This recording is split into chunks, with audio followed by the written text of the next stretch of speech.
Malam ini kita menyadarkan diri kita, terlebih lagi yang berceramah, jangan kau hanya sampai menyampaikan ayat saja. Hai Abdul Somad, apakah kau yang bicara itu hatimu sudah hidup?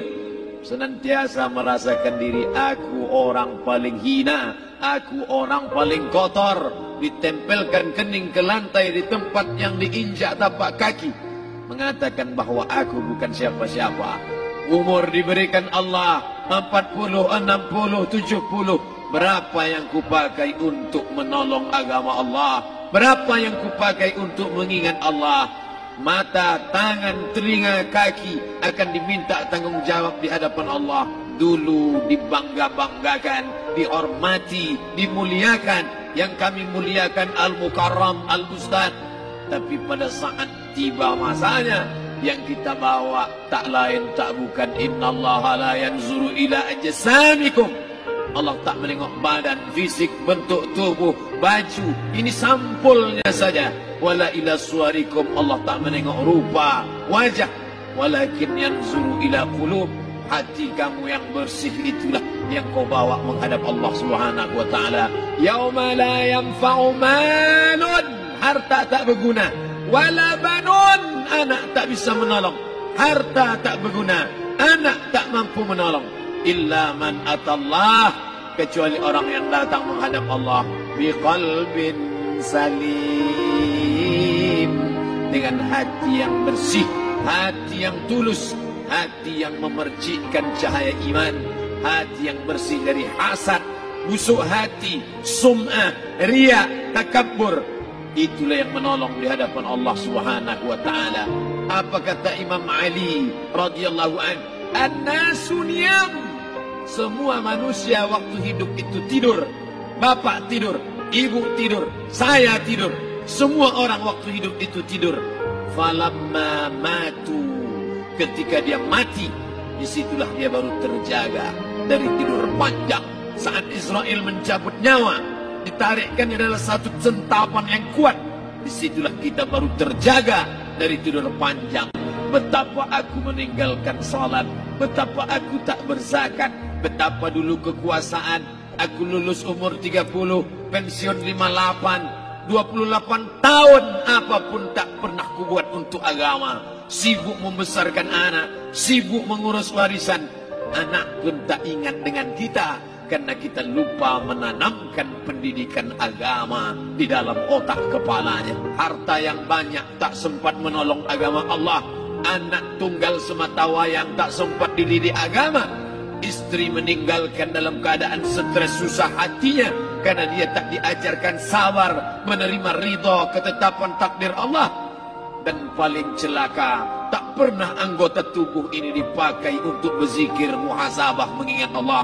Tak pernah mata dipakai menengok Quran, kitab suci Allah. Tak pernah dipakai hati merenung sejenak, apa yang akan kubawa mati menghadap Allah Subhanahu wa taala. Abdul Somad dari dalam tanah naik ke atas tanah, ceramah, masuk balik ke dalam tanah. Yang kau bawa apa? Baju koko tinggal, peci tinggal, pakaian kehormatan tinggal. Yang kau bawa kain tidak berjahit, disobek, kerak.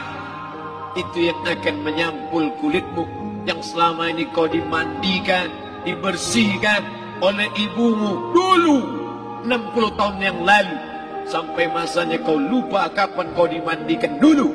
Sekarang ruh melihat, disebut dia ruh, karena dia raha ya ruhu ruh, seperti aroma semerbak yang datang pergi hinggap.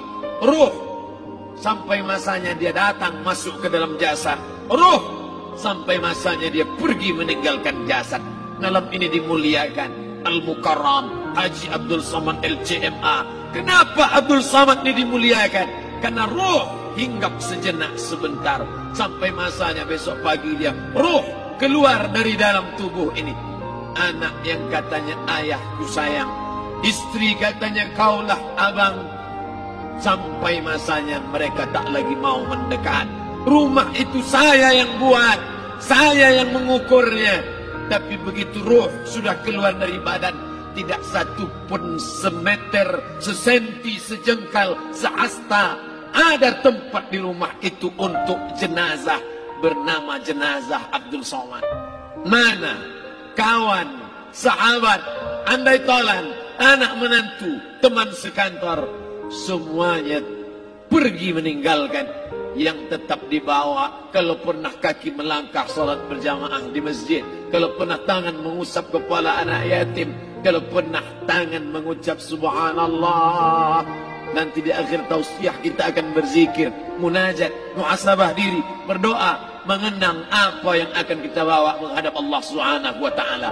Datang malaikat membawa kain kafan dari cahaya, akan menyambut ruh yang mulia. Hadis riwayat Ahmad bin Ambal dalam kitab Al-Musnad, turun malaikat berlomba-lomba membawa kain putih dari cahaya, menunggu ruh akan keluar. Ruh menetes seperti embun di ujung daun. Daun tidak bergoyang, ranting tidak patah. Ruh menetes pelan turun ke dalam kain kafan, dibawa malaikat ke pintu langit. Tak sabar mereka menyambut, inikah dia yang selama ini berjamaah? Berapa banyak yang masyhur terkenal di bumi, malaikat tak mengenal dia. Ini roh siapa? Tapi ini bukan LCMA, dia bukan ustaz, dia bukan ulama, tapi imannya dalam, kekuasaan dipakai menolong agama Allah. Rohnya keluar di bawah, semua malaikat mengucapkan salam. Inilah orang yang selama ini kami tunggu-tunggu, catatannya sudah lama. Setiap pagi petang malaikat subuh membawa catatan namanya, malaikat malam membawa catatan namanya. Kami merindukannya. Begitu orang-orang yang masyhur di langit tapi tak dikenal makhluk bumi. Tapi ada sebaliknya, yang rohnya disentapkan, ditarik malaikat dengan begitu tarikan yang sangat kuat. Nabi bertanya saat Isra Mi'raj kepada mereka yang sudah mati ribuan tahun yang lalu, apa yang kalian rasakan? Yang satu mengatakan seperti tebasan pedang di tempat yang sama beratus kali.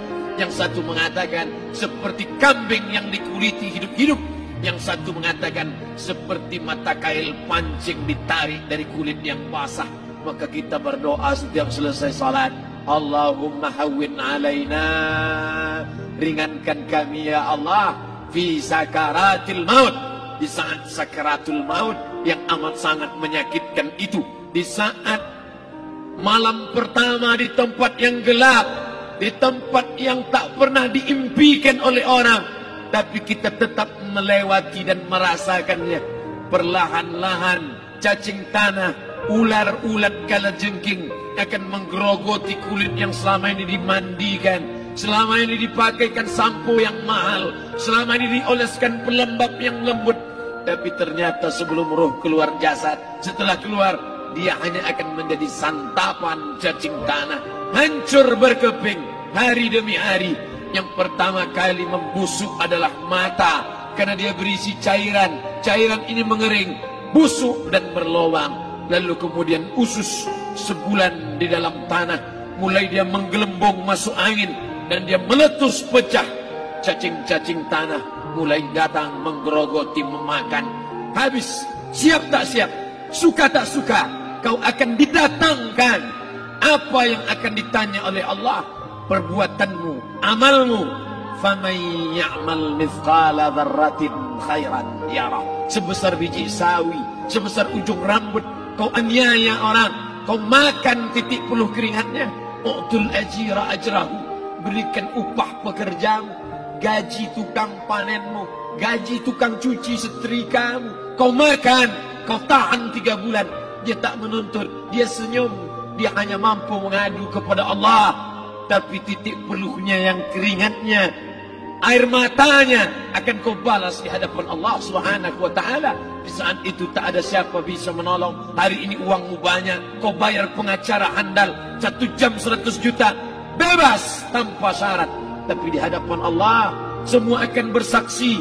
Al-yawma nakhtimu ala, lidah yang selama ini pandai bicara dikunci, ditutup Allah Ta'ala yang akan bicara. Wa tukallimuna aydihim wa tashhadu arjuluhum, kaki akan bersaksi, tangan akan bicara. Bima kanu yaksibun, yang pernah dilakukan di masa yang lalu. Mata melihat seolah-olah nyata perbuatan itu pernah dilakukan dulu. Kita lupa, kita tak ingat. Tapi catatan malaikat terlalu terang benderang. Wa in kullun lamma jami'un ladaina muhdarun. Catatan dibaca sampai-sampai orang itu tak percaya. Ma li hadzal kitab, kenapa buku catatan saya ini la yughadiru saghiratan, yang kecil-kecil, wala kabiratan, yang besar-besar, ahsaha, semua tercatat dalam buku catatan yang nyata. Dalam surat Al-Isra apa kata Allah? Iqra. Hari ini kalau dikatakan Iqra baca Quran, Iqra baca Yasin, malam Jumat Iqra baca surat Al-Kahfi. Tapi sampai hari itu Yasin tak bermakna, Al-Kahfi tak lagi disuruh baca, karena hidup sudah berakhir. Iqra, baca. Apa yang kau baca? Kafa binafsikal yawma alaika hasiba. Baca buku catatan amal. Sampulnya dosa, isinya dosa. Catatan kakinya dosa, sampul penutupnya dosa, bibliografinya dosa. Sampai ia pun tidak percaya, kenapa aku hidup hanya dosa saja. Saat itu dia mendengar teriakan azab. Saat itu dia menyaksikan pekikan teriakan sakitnya siksa. Rabbana, ya Tuhan kami, farji'na, balikkan lagi kami ke dunia. Rabbana, ya Tuhan kami, absarna, mata kami sudah melihat azab. Wasami'na, telinga kami sudah mendengar sakitnya, pekikan, teriakan, jeritan. Farji'na, balikkan lagi kami ke dunia. Na'mal salihan, kami ingin amal saleh. Kami ingin bantu masjid, kami ingin sekolahkan anak yatim, kami ingin muliakan fakir miskin, kami ingin bantu panti jompo. Farji'na, balikkan lagi kami dunia. Kami ingin salat tahajud, kami ingin tahiyatul masjid, kami ingin puasa sunnah. Saat itu penyesalan tak lagi berguna. Na'mal salihan, kami ingin amal saleh. Andai kau beri kami tenggat waktu ya Allah, laula akhartani, kalau kau beri aku waktu, ila ajalin qarib, aku tak minta hidup 1000 tahun. Ila ajalin qarib, sebentar saja kau hidupkan aku ya Allah. Di situ orang baru tahu apa yang pernah dilakukan dulu, yang di masa lalu. Tak ada cara lain kecuali malam ini kita bertaubat, taubat nasuha, mandi, salat sunat taubat. Ma min muslimin yuznibu dzamban, ada orang silap, khilaf, buat dosa, salah. Siapa yang tak pernah salah? Sedangkan datuk moyang kita Adam pun salah, tapi dia mengetahui, sadar salahnya. Dia berdoa, Rabbana zalamna anfusana, kami sudah menzalimi diri kami. Wa illam taghfir lana, kalau kau tidak mengampuni kami, wa tarhamna, kalau kau tidak merahmati kami, lanakunanna minal khasirin, kami termasuk orang yang rugi ya Allah.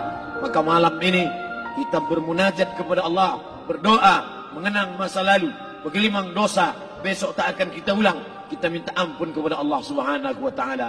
Astaghfirullahalazim. Astaghfirullahalazim.